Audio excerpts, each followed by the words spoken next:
15-16 বছর ধরে যে বিএনপির লোকজন লাখ লাখ মামলা খেলো, মানে জমি জিরাত সবকিছু হারালো, তারপরে জীবন হারাইলো, খুনগুন হলো, একটা বার একটা বার চীন কি কখনো এসে পাশে দাঁড়িয়েছে আমাকে কেউ দেখাতে পারবে উত্তর?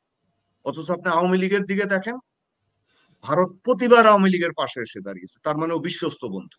ওনার আসার কথা ছিল এবং ওনার বেগম জিয়ার সাথে দেখা করার কথা ছিল, শেখ হাসিনার সাথে দেখা করার কথা ছিল, যেহেতু সুজাতা সিং এসে একটা ব্যালেন্স নষ্ট করে দিয়ে গেছে, যে চীন এখানে এসে রিকোয়েস্ট করা হয়েছিল যে তোমরা একটা ব্যালেন্স তৈরি করে দিয়ে যাও। ওই এখানকার এখানকার ইয়েরা যারা এই যে প্রজেক্টের নাম করে টাকা কামায়, আওয়ামী লীগ আর এরা একসাথে মিলে টাকা কামিয়েছে এক একটা প্রজেক্টে, তাদেরকে টাকা দেওয়া হয়েছে, টাকা দেয়, উল্টা টাকা দিয়েছে। এই বিপ্লবটা করেছে তরুণ যুবকরা, আমরা আমাদের মতো বুড়োরা করে নাই। আমরা কেউ বলতে পারবো না আমরা করেছি। উই ফেইল্ড, সমস্ত সব পলিটিক্যাল পার্টি ফেইল্ড, সুতরাং বড় গলায় কেউ কথা বলবেন। আপনাদের থিসিস, আপনারা বস্তা বস্তা থিসিস 50-60 দশকের নিয়ে বসে থাকেন, আরাম করেন। এখন আপনাদের কিছুটা রিল্যাক্স করার সময় আসছে, জেল টেল থেকে ছাড়া পাচ্ছেন, করেন। এই ছাত্রদেরকে, এই এখনকার তরুণ যুবকদেরকে যারা বর্তমান বিশ্ব চেনে তাদেরকে এবং এই বর্তমান সরকারকে সময় দেন, দেশের এই জঞ্জাল দূর করুক। আপনারা কোন নির্বাচন কমিশন নিয়ে আপনারা নির্বাচন করবেন যদি এটা ঠিক না করা হয়? আপনারা সস্তা কথাবার্তা বলে ভারতকে গালাগালি করতে পারবেন, কিন্তু যেটা সবচেয়ে বড়, যেটা জিনিসটা লক্ষ্য করা দরকার, যে বড় যারা দেশ হয় তাদের কতগুলো দায়িত্ব থাকে। ভারতের একজন নামকরা বুদ্ধিজীবী আছেন যিনি একসময় পিটিআই এর আপনার এমডি ছিলেন, উনি হচ্ছেন বাইদিক, মিস্টার ভিপি বাইদিক। উনি বাংলাদেশে আপনার 2003-4 সালের দিকে কয়েকবার এসেছিলেন। উনি এখন অনেক বয়স্ক লোক, ওনার সাথে ভারতের নেহেরু, আপনার ইন্দিরা গান্ধী পরিবার, পাকিস্তানের নওয়াজ শরীফ পরিবার, এবং বড় বড় পরিবারের সাথে ব্যক্তিগত সম্পর্ক খুব ভালো ছিল। তা আমার অ্যাসাইনমেন্ট পড়েছিল, এটা মনে হয় 2004 কি 5 সালে, যে ওনার একটা সেমিনার কাভার করার জন্য ঢাকাতে। তো উনি তখন বলেছিলেন যে গত 5-6 দিন বাংলাদেশের বিভিন্ন শ্রেণীর পেশার মানুষের সাথে মিশে আমি যেটা বুঝেছি, যে বাংলাদেশের মানুষকে আসলে ভারত বুঝতে পারে না। বাংলাদেশের মানুষ চায় একটা বড় ভাই সুলভ স্নেহশীল ভারত, বড় দাদা নয়, মানে বিগ ব্রাদার নয়। এটা হচ্ছে কর্নার স্টোন। এই কর্নার স্টোনটা ভারতকে বুঝতে হবে। বাংলাদেশের মানুষ হয়তো ছোট, বাংলাদেশের মানুষ এগ্রিভ ফিল করে, এটা বুঝতে হবে। তবে বাংলাদেশের মানুষকে এটাও বুঝতে হবে যে এই যে চীনের মতো পররাষ্ট্রনীতি হচ্ছে সবচেয়ে বড় ডেঞ্জারাস, ভারতের চেয়ে বড় ডেঞ্জারাস। ভারতের পররাষ্ট্রনীতি তো আপনি দেখছেন, ওদের পত্রপত্রিকা বলছে, আপনি পড়তে পারছেন। আপনি চীন কি করছে? আপনার 1/11 হওয়ার পরে আমি তখন দৈনিক আমার যায় যায় দিনে কাজ করি, তারপরে আমি তার পরপর আমার দৈনিক আমার দেশে যোগ দিই। আমানুল্লাহ কবির ছিলেন আমার সম্পাদক। উনি আমাকে আনন্দবাজার পত্রিকার একটা রিপোর্ট দেখিয়ে বললেন যে রুশ দেখেন আনন্দবাজার কি লিখেছে। সেখানে লেখা যে চীনের ছাতার নিচে বিএনপি, বিএনপি তৈরি করেছে চীন, এই বিএনপি কে চীনের এই ছাতাটা নষ্ট করে দিতে হবে, ধ্বংস করে দিতে হবে। আমি বললাম যে এটার মানে কি? এটার মানে হচ্ছে যে এই বিএনপি সারা জীবন চীনের পিছনে দৌড়ায়, বুঝে না বুঝে দৌড়ায়, এক এক চীন পেয়েছে এটার পিছনে দৌড়ায়। সুতরাং এই ভারত মনে করে যে এইটা হলো আমাদের মূল প্রতিদ্বন্দ্বী মানে বাংলাদেশে, সুতরাং এটাকে ধ্বংস কর। বিনিময়ে চীন মানে বিএনপিকে যে ধ্বংস করা হলো, ধ্বংস করার চেষ্টা করা হলো, 15-16 বছর ধরে যে বিএনপির লোকজন লাখ লাখ মামলা খেলো, মানে জমি জিরাত সবকিছু হারালো, তারপরে জীবন হারাইলো, খুনগুন হলো, একটা বার একটা বার চীন কি কখনো এসে পাশে দাঁড়িয়েছে আমাকে কেউ দেখাতে পারবে উত্তর? অথচ আপনি আওয়ামী লীগের দিকে দেখেন, ভারত প্রতিবার আওয়ামী লীগের পাশে এসে দাঁড়িয়েছে, তার মানে ও বিশ্বস্ত বন্ধু। বা চীন একবারও বিএনপির পাশে দাঁড়ায়। আমি এরকম অনেকগুলি ঘটনার নিজে সাক্ষী, আমি এগুলো বলতে চাই না। বিএনপির অনেক মানে বিএনপির মধ্যে ভাসানীপন্থী দিয়ে ভর্তি, এই চীনপন্থী দিয়ে ভর্তি। এনারা কোনোদিন স্ট্র্যাটেজি বুঝবেন না, বর্তমান বিশ্ব কিভাবে চলতেছেন এই ধারণাও তারা কোনোদিন করবেন। আমি বড় গলায় বলছি, আই ক্যান চ্যালেঞ্জ। এনারা 50 এবং 60 দশকে পড়ে আছেন। এত বড় যে ধাক্কা খেলো যে এই 5ই আগস্টের 3-4 দিন আগে বিবৃতি দিল, তারপরে বিএনপি কতিপয় নেতার কোনো লজ্জা শরম নাই, আবার ওই চীনের কাছে গিয়ে দৌড়াচ্ছে। তোমরা আসো, আমরা ভারত ভেঙে দিব। আবার সুর তোলে তরুণ যুবকদের কাছে ভারত ভেঙে দিব। আমার তো ভারত ভাঙার কোনো প্রয়োজন নাই, আমি কেন ভারত ভাঙতে যাব? চীনের কথা আমি চীন কি ভারত ভাঙতে কখনো এসছে নাকি? কখনো আসে নাই।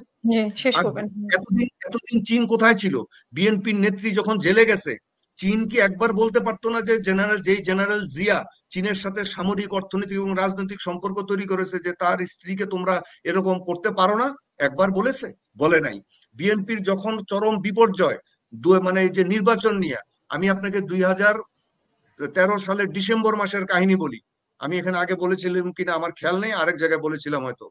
2013 সালের ডিসেম্বর মাসের আপনার যে 29শে ডিসেম্বর কি 30 না 29শে ডিসেম্বর, আমি কুনমিং এয়ারপোর্টে আরেকটা এয়ারপোর্ট থেকে এসে নেমেছি, সাথে আমার একজন চীনা বন্ধু ছিলেন।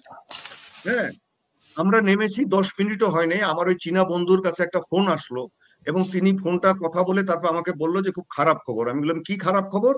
বলে যে আমাদের পররাষ্ট্রমন্ত্রী যে ঢাকা যাওয়ার কথা ছিল সুজাতা সিং এর ভিজিটের পরে, ওনার প্লেন কুনমিং এর আকাশ থেকে ঘুরিয়ে বেজিং এ ফেরত পাঠানো হচ্ছে। কেন? কোনো উত্তর নাই। আমি তারপরের একদিন পরে ঢাকায় এসে শুনলাম যে হ্যাঁ, ওনার আসার কথা ছিল এবং ওনার বেগম জিয়ার সাথে দেখা করার কথা ছিল, শেখ হাসিনার সাথে দেখা করার কথা ছিল, যেহেতু সুজাতা সিং এসে একটা ব্যালেন্স নষ্ট করে দিয়ে গেছে, যে চীন এখানে এসে রিকোয়েস্ট করা হয়েছিল যে তোমরা একটা ব্যালেন্স তৈরি করে দিয়ে যাও। ওই এখানকার এখানকার ইয়েরা যারা এই যে প্রজেক্টের নাম করে টাকা কামায়, আওয়ামী লীগ আর এরা একসাথে মিলে টাকা কামিয়েছে এক একটা প্রজেক্টে, তাদেরকে টাকা দেওয়া হয়েছে, টাকা দেয়, উল্টা টাকা দিয়েছে। এগুলো অনেক অনেক অনেক গোপন জিনিস আছে, এগুলো জি। এত বলতে গেলে অনেক সময় লাগবে। এবং ওই পররাষ্ট্রমন্ত্রী ফেরত যায় আর আসেন নাই। গ্রাউন্ডটা খালি পেল কে? গ্রাউন্ডটা খালি পেল ইন্ডিয়া। এখন শুধুমাত্র এই জন্য পররাষ্ট্রনীতি বা এইসব স্ট্র্যাটেজি দেখার বিষয়, এটাকে 2024 সাল বিবেচনা করে দেখতে হবে, রাইট এট দিস মোমেন্ট কি ঘটতেছে সেটা দেখতে হবে। এবং সেটা যদি আমরা না দেখতে পাই, তাহলে আমরা বারবার ইকুয়েশনে ভুল করব। আমরা আবার ওই চীনের চক্করে পড়বো। চীন এখন আমাদের বিএনপির পিছনে দৌড়াচ্ছে যে ইটাটা যদি রাখা যায়। এখন বিএনপি যদি চীনের কাছে ইটাটা আবার রাখতে চায়, আবার back to square one, back to square one. এখানে মানে আমেরিকা বা ইন্ডিয়া দুইজনের স্বার্থের ব্যাপার না, দুইজনেই ধরবে, আলাদা আলাদা ভাবে ধরবে। তার কারণ এই যে গণতান্ত্রিক আন্দোলনে বাংলাদেশের সংগ্রামে, আপনি আমাকে বলেন, যতগুলি সাংবাদিক, বুদ্ধিজীবী, সাহিত্যিক বিপদে পড়েছে, রাজনৈতিকবিদ বিপদে পড়েছে, তারা কোন কোন দেশে আশ্রয় নিয়েছে? America, Britain, Germany, France, Italy, এইসব দেশ। চীন একজনকে আশ্রয় দিয়েছে? একটা বিএনপি নেতাকে আশ্রয় দিয়েছে? একটা বিএনপির কর্মীকে আশ্রয় দিয়েছে? দেয় নাই। কোনোদিন বলেছে যে তোমরা বিপদে পড়েছো ভারতের কারণে, তোমরা এসে আমাদের এখানে আশ্রয় নাও? বলে নাই। সুতরাং এই আমার বিষয়গুলো রুশ ভাই, এটা অনেক লম্বা আলোচনা। অবশ্যই শুনতে ভালো লাগছে এবং আমি অনেক কিছু জানতেও পারছি, আপনার কাছে অনেক তথ্যও পাচ্ছি। তো আপনি শেষ করবেন এই পর্বে, প্লিজ। যে এখন শেষ হচ্ছে, যে আপনি যে সময়ের কথা বলছেন, যে এই যে এই সরকার কতদিন থাকবে না থাকবে, রাজনীতিবিদরা বলছে, সিনহা ভাই যেটা বলছে পূর্ণ সমর্থন। এই এই বিপ্লব, এটা কোনো আন্দোলন ছিল না, এটা ছিল বিপ্লব। এই বিপ্লবটা করেছে তরুণ যুবকরা, আমরা আমাদের মতো বুড়োরা করে নাই। আমরা কেউ বলতে পারবো না আমরা করেছি। We failed. সমস্ত সব পলিটিক্যাল পার্টি ফেইল। সুতরাং বড় গলায় কেউ কথা বলবে না। আপনাদের থিসিস, আপনারা বস্তা বস্তা থিসিস 50-60 দশকের নিয়ে বসে থাকেন, আরাম করেন। এখন আপনাদের কিছুটা রিল্যাক্স করার সময় আসছে, জেল টেল থেকে ছাড়া পাচ্ছেন, করেন। এই ছাত্রদেরকে, এই এখনকার তরুণ যুবকদেরকে যারা বর্তমান বিশ্ব চেনে তাদেরকে এবং এই বর্তমান সরকারকে সময় দেন, দেশের এই জঞ্জাল দূর করুক। আপনারা কোন নির্বাচন কমিশন নিয়ে আপনারা নির্বাচন করবেন যদি এটা ঠিক না করা হয়? কোন আইন শৃঙ্খলা বাহিনী নিয়ে আপনারা নির্বাচন করবেন যদি এটা ঠিক না করা হয়? এটা একদিনে ঠিক করা সম্ভব?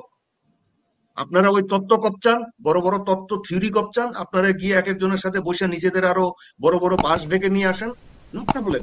But let the country run by this government and by the younger people. Thank you.